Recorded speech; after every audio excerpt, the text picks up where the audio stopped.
50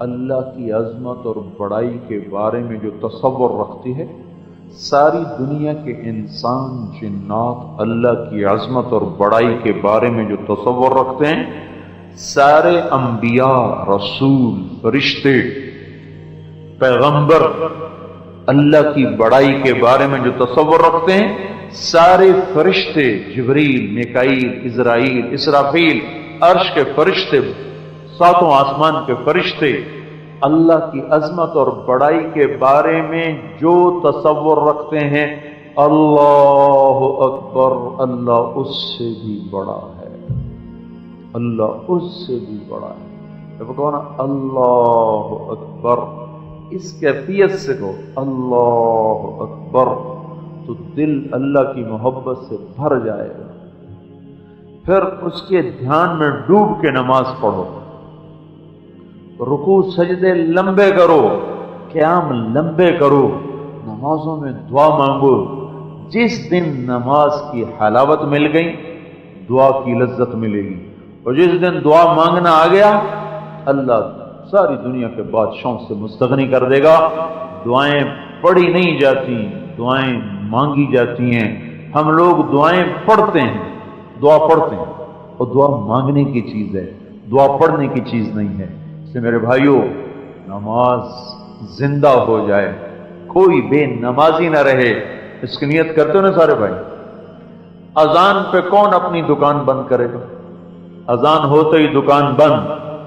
دفتر سے کون اٹھے گا اذان ہوتے ہی؟ دفتر سے اٹھ جائے، بڑے نے پکارا ہے۔ کہاں جا رہا؟ بڑے نے پکارا ہے۔ میٹنگ ہو رہی ہے، جائے بھاڑ میں تمہاری میٹنگ، مجھے میرے رب نے پکارا ہے، مجھے میرے اللہ نے بلایا ہے۔ ہمارے نبی نے کہا جعلت قرۃ عینی فی الصلاۃ، میری آنکھوں کی ٹھنڈک نماز ہے۔ حضرت عمر رضی اللہ تعالیٰ عنہ جب کوئی ایسے حکومتی امور میں آتی مشاورت، مصروف ہوتے تو ایک آدمی مقرر ہوتا جو آ کر کہتا جی نماز کا وقت ہو گیا ہے، وہیں سارے کام چھوڑ کر نماز کے لیے اٹھ جاتے تھے۔ تو بھائی نماز ساری کالونی میں کوئی عورت بے نمازی نہ ہو، کوئی مرد بے نمازی نہ ہو، سارے شہر میں کوئی بے نمازی۔ نیت کرتے ہو نا بھائی؟ کوئی عورت آپ کے ہاں تو ویسے ہی پردہ ہے، بہت کم بے پردگی ہے، لیکن پھر بھی جو آ رہی ہے اس کی کوشش کرو کہ بھائی کوئی بے پرد نہ ہو، کوئی عورت بے پرد نہ ہو۔ آپ اکثر نوجوان بیٹھے ہیں، اگر ماں باپ زندہ ہیں ان کی قدر کرو، یہ چلے گئے تو پھر ہماری طرح ہاتھ ملتے رہو گے، ہمارے تو چلے گئے۔ اگر تمہارے ہیں تو ان سے دعا لے لو، ان کی دعا لے لو، ان کی دعا لے لو۔ اگر ان کی کبھی ہائے نکل گئی تو اللہ کی قسم 7 زمین کا سونا بھی تمہیں کبھی خوشحال نہ کر سکے گا۔ آسمان سے سونا برسے اور زمین تمہارے لیے ہیرے موتی اگلے، اگر تمہارے ماں باپ دکھی ہیں تم سے تو کبھی ہرے نہ ہو سکو، کبھی سرسبز نہ ہو سکو۔ آج کے کالج اور سکول نے جو ہمیں بڑا زخم لگایا ہے، وہ ماں باپ کے اور رشتوں ناتوں کے تقدس کو پامال کرنے کا لگایا ہے۔ پتہ ہی نہیں ماں کیا ہے، باپ کیا ہے۔ اگر زندہ ہیں قدر کرو۔ کوئی ایسا نافرمان بیٹھا ہے، جاتی جا کے پاؤں پڑ جائے، معافی مانگ لے، ان کو راضی کرو۔ آپس میں کوئی لڑے ہوئے، اٹھتے ہی صلح کرو۔ جو صلح میں پہل کرے گا وہی اللہ کا قرب پائے گا۔ 2 مسلمان آپس میں لڑ پڑیں اور 3 دن تک اگر صلح نہ کریں تو ہمارے نبی غصے میں فرماتے ہیں میری طرف سے یہودی مرے، عیسائی مرے، مجھے کوئی پرواہ نہیں۔ تو دنیا کی بنیاد پہ کبھی لڑنا نہیں بھائیو، درگزر کرو، معاف کرو، درگزر کرو، معاف کرو، فاعفو واصفحو۔ اللہ نے گھر کا اصول بتایا، ان تعفو وتصفحو وتغفروا فإن اللہ غفور رحیم۔ بڑی دیکھو، اگر زندگی کو جنت بنانا ہے تو ان 3 چیزوں پہ عمل کرو۔ تعفو کا مطلب ہوتا ہے مٹی ڈالنا، چھپانا، مٹانا۔ اصل مطلب ہوتا ہے عفو، مٹا دینا، چھپا دینا۔ تو اللہ یوں کہہ رہا ہے جب کوئی کسی سے ہو جائے تلخی تو اس کو مٹانے کی کوشش کرو، بڑھانے کے نہیں۔ اس نے مجھے یوں کہا، اس نے مجھے یوں کہا، اس نے مجھے یوں کہا۔ ایک سنائی میں 10 سناؤں گا، ایک سنائی میں 10 سناؤں گا۔ اسلام نے بدلے کی اجازت دی ہے، معاف کرنے کی ترغیب دی ہے، کیونکہ بدلہ لینا آسان کام نہیں، بدلہ لینا بڑا مشکل کام ہے۔ جو مجھے ایک گالی دیتا ہے تو پھر میرا حوصلہ نہیں پڑتا کہ میں صرف ایک گالی دوں، پھر میں جب تک اس کو 10 گالیاں نہ دوں مجھے صبر نہیں آتا، پھر کیا ہوتا ہے، پھر ظالم مظلوم بن جاتا ہے اور مظلوم ظالم بن جاتا ہے۔ جو مجھے ایک تھپڑ مارتا ہے مجھے اجازت ہے میں ایک تھپڑ ماروں، لیکن جس کو ایک تھپڑ پڑے تو اگلا اس کو 10 تھپڑ مارتا ہے تو پھر وہ ظالم بن جاتا ہے، وہ مظلوم بن جاتا ہے۔ بدلہ لینا آسان نہیں ہے۔ اور شریعت کے حسن دیکھو، اگر مجھے کسی نے لاٹھی ماری تو مجھے اجازت ہے میں بھی اس کو یہاں لاٹھی ماروں، اور اگر اس کے لاٹھی مارنے سے میری ہڈی ٹوٹ گئی تب شریعت مجھے پابند کرے گی بدلہ نہیں لے سکتے ہو، یا معاف کر لو یا پیسے لے لو، بدلہ نہیں لے سکتے، یا معاف کرو یا پیسے لو۔ کیوں بدلہ نہیں لے سکتے؟ کہ میری ہڈی ٹوٹ گئی 1 انچ، اب تم نے لاٹھی مار کے ہڈی توڑنی ہے تو کیا ضمانت ہے کہ 1 انچ ٹوٹے گی؟ اگر 1.25 انچ ٹوٹ گئی تو پھر اس کی اگلا 1.25 اس کی توڑو، پھر اس کی 1.5 ہوگی تو 1.5 اب اس کی توڑو۔ تو چونکہ کوئی پیمانہ نہیں ہے لہذا اللہ کی شریعت کہتی ہے بس اب بدلہ نہیں لے سکتے، یا معاف کرو یا پیسے لو، بدلہ نہیں ہو سکتا۔ بدلہ لینا آسان نہیں ہے، اور بدلہ لینے میں تو قتل تک پہنچ جاتے ہیں، گالی دینے پہ قتل کر دیا۔ اور یاد رکھنا دوزخ میں سب سے شدید عذاب 2 آدمیوں کو ہوگا، سب سے شدید عذاب دوزخ میں 2 آدمیوں ہوگا اہل ایمان میں سے، ایک تو نا کافر ان کی الگ، ایک ہے جہنم جو ہے ہی مسلمانوں کے لیے، اس میں پہلا دوزخی قابیل ہے اور آخری جوہینہ ہے۔ تو وہ مسلمان جو کبیرہ گناہوں کی وجہ سے دوزخ میں چلے گئے ان میں 2 آدمی سب سے خوفناک عذاب کا شکار ہوں گے، ایک سود کھانے والا، ایک ناحق قتل کرنے والا۔ اللہ کے نبی نے فرمایا ایک آدمی کے قتل پر اگر ساری دنیا اکٹھی ہو گئی تو اللہ اس کے بدلے میں سب کو دوزخ میں ڈال دے گا۔ اور سود چونکہ انسانیت کا چھپا ہوا قتل ہے، سود بھی قتل ہے، انسانیت کا قتل ہے۔ چولہے ٹھنڈے ہو جاتے ہیں، پیسہ چند ہاتھوں میں آ جاتا ہے، تو سود خور کو بھی سب سے شدید ہے۔ باقی لوگوں کو سانپ کاٹیں گے باہر سے، اور سود کھانے والے کے پیٹ کے اندر سانپ داخل ہو جائیں گے۔ آپ نے ایک آدمی کو دیکھا جس کا پیٹ تھا گنبد کی طرح، اور اس کے پیٹ کے اندر سانپ گھسے تو اس کو ڈس رہے تھے، اور آپ کو پتا اندر کا درد باہر سے زیادہ ہوتا ہے۔ تو آپ نے کہا یہ کون ہے؟ کہا جی یہ سود کھانے والا ہے۔ تو ہری پور کے بینکوں میں ہندوؤں نے پیسے رکھے ہوئے ہیں، سیونگ اکاؤنٹ، ہری پور کے بینکوں میں جو سیونگ اکاؤنٹ ہیں، جو فکسڈ ڈپازٹ ہیں، یہ کس نے رکھے ہوئے ہیں؟ ہندوؤں نے، برطانیہ والوں، یورپ والوں نے، یا ہری پور کے ہی مسلمانوں نے رکھے ہوئے ہیں؟ ہمارے پیسے بڑھ رہے ہیں، ہمارے پیسے اپنے آپ ہی جنریٹ ہو رہے ہیں۔ کوئی اللہ سے ڈرو بھائیو، نسلیں برباد ہو رہی ہیں۔ اتنا تو کرو کہ سیونگ سے نکال کر کرنٹ میں کرو، اور جتنا سود بنا ہے جاؤ کسی کو دے دو، ثواب کی نیت سے نہ دینا، ورنہ الٹا جرم ہو جائے گا، الٹے بانس بریلی کو الٹی تباہی آ جائے گی۔ سود کا پیسہ لو اور کسی کو دے دو، اجر کی نیت سے نہیں، ویسے اپنے کسی غریب کو، فقیر کو دے دو۔ اللہ سے اعلان جنگ کر کے زندگی نہ گزارو بھائیو۔ یہ تو بینکوں والے ہمارا خون نچوڑنا چاہتے ہیں، سود والے ہمارا خون نچوڑنا چاہتے ہیں۔ ہمیں پتہ کیا کہتے ہیں؟ آبادی زیادہ ہوگی لہذا روٹی پوری نہیں ہو رہی۔ ارے سنو یہ دھوکہ ہے، اللہ کی قسم آبادی کی وجہ سے روٹی کم نہیں ہوئی، سودی نظام کی وجہ سے روٹی کم ہو رہی ہے۔ اگر اس ملک کی آبادی 15 سے 30 کروڑ ہو جائے، 30 سے 60 کروڑ ہو جائے، اور معیشت کاروبار سود پہ نہ ہو، ہر آدمی خوشحال زندگی گزارے گا۔ ابھی 15 کروڑ، خدا نہ خواستہ یہ 15 لاکھ ہو جائیں، دیش یہی ہو اور نظام سود پہ ہو، لوگ بھوکے سوئیں گے۔ ہماری تنگی، معاشی رزق کی تنگی کا تعلق یاد رکھنا آبادی سے نہیں ہے، نہیں، سودی نظام سے ہے، سودی سٹا، سود، بیمہ، جوا، جہاں یہ چار چیزیں ہوں گی وہاں لوگ غریب ہو جائیں گے، جہاں یہ چار چیزیں ہوں گی وہاں لوگ غریب ہو جائیں گے، وہاں بچوں کو دوا نہ ملے گی، وہاں بیٹیوں کے لیے چننی نہ ملے گی، اوپر والے ایک کی گنجائش نہیں۔ یہاں کوئی سکول ہوگا، اس سکول کے ہیڈ ماسٹر کو یہ پتا ہے کہ میرے سکول میں 200 بچے پڑھ سکتے ہیں، 200 بچیاں پڑھ سکتی ہیں، اس سے اوپر وہ معذرت کرے گا جی اس سے زیادہ گنجائش نہیں۔ ہتار کے فیکٹری والے کو یہ پتا ہے کہ میری فیکٹری میں 100 مزدور کام کر سکتا ہے، اس سے زیادہ میرے پاس گنجائش کوئی نہیں، کہتا جی اس سے زیادہ کی گنجائش کوئی نہیں۔ اب سوچو تو صحیح، اللہ ہی ایسا ہے جس کو پتہ ہی کوئی نہیں مجھے پاکستان میں کتنے پیدا کرنے ہیں اور کتنے مارنے ہیں، لہذا آبادی بڑھ گئی ہے، روٹی تھوڑی ہو گئی ہے۔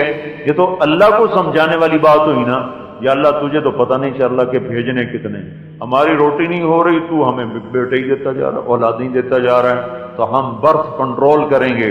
وہ یہ فریب ہے، دھوکہ ہے۔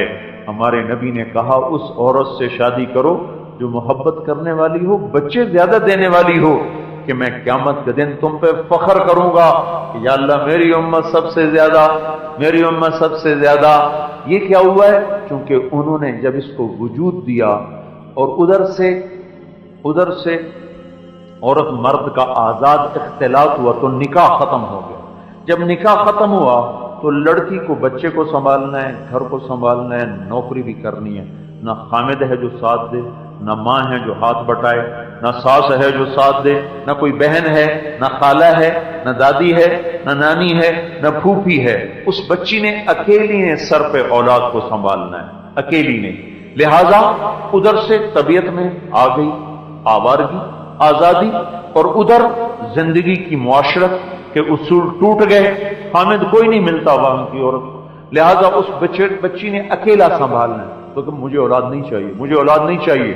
تو کیا نتیجہ نکلا کہ آج یورپ مائنس میں جا رہا ہے، پیدا تھوڑے ہوتے ہیں، مرنے والے زیادہ ہیں، مرتے زیادہ ہیں، پیدا تھوڑے ہو رہے ہیں۔ اٹلی اس میں آگے جا رہا ہے، ہر سال بچوں کے اسکول بند ہو رہے ہیں، ادھر ہر سال نئے اسکول کھل رہے ہیں، ادھر ہر سال اسکول بند ہو رہے ہیں۔ جرمنی میں میں نے سفر کیا، 100 گاڑیاں گزرتی تھیں اور ایک آدمی جا رہا، ایک لڑکی جا رہی، یا 2 جا رہے ہیں، کوئی 100 گاڑی کے بعد ایک گاڑی نظر آتی تھی جس میں کوئی بچہ بیٹھا ہوتا تھا، ورنہ اکیلے۔ یہ تو اللہ کا شکر ہے کہ ہمارے صرف پڑھے لکھے لوگ بیوقوف بنے ہیں، باقی دیہاتی لوگ ابھی بھی سمجھدار ہیں، اللہ کے فضل سے۔ ڈگی میں بھی بچے بیٹھے ہوتے ہیں، ڈگی میں بھی بچے بیٹھے ہوتے، پچھلی سیٹ پہ 3 کی بجائے 8 بیٹھے ہوتے، گودی میں، وہ اس کی گودی میں، اس کی جھولی میں۔ یہ صرف پڑھے لکھوں کو انہوں نے بیوقوف بنایا ہے۔ ہمارا چونکہ 70% طبقہ تو دیہات میں رہتا ہے، اور غریب آدمی کو ویسے ہی پرمن کہتا شکر ہے ایک اور آ گیا، ایک مزدور اور پیدا ہو گیا، ایک مزدور اور پیدا ہو گیا۔ وہ تو شکر کرتے ہیں کہ ایک مزدور اور پیدا ہو گیا۔ مالدار پریشان ہوتے ہیں، جائیداد تقسیم ہو جائے گی، زمین تقسیم ہو جائے گی، گھر تقسیم ہو جائے گا، دکان تقسیم ہو جائے گی، پھر کیا بنے گا، پھر کیا بنے گا۔ بے وقوف جیسے خود رازق بنے بیٹھے۔ تو غریب کہتا چلو ٹھیک ہے ایک اور آ گیا، ایک اور آ گیا۔ فریب دیا ہے، باطل ہمیں فریب دے گیا، اور تمہاری روٹی پوری نہیں ہو رہی، آؤ ہم تمہیں پیسے دیتے ہیں، تم آبادی گھٹاؤ، ہاں بخشو ری بلی چوہا لنڈورا ہی بھلا، ہم ایسے ہی ٹھیک ہیں، ہمارا رازق اللہ ہے اور اس کے خزانے کم نہیں ہوئے ہیں کہ آبادی گھٹانے کی سوچیں۔ ہاں سود ختم کرو، جھوٹ ختم کرو، بیمہ ختم کرو، سٹا ختم کرو، جوا ختم کرو، دنیا خوشحال ہو جائے۔ اس لیے میرے بھائیوں، ان بینکوں سے سود تو مٹا دو، اپنے اکاؤنٹ تو تبدیل کرو، پھر اللہ برکتیں دے گا، اللہ رحمتیں لائے گا، اللہ محبتیں لائے گا۔ جس گھر میں حرام پیسہ گیا اسی گھر سے محبتیں رخصت ہوگی، چین چلا گیا، الفتیں چلی گئیں۔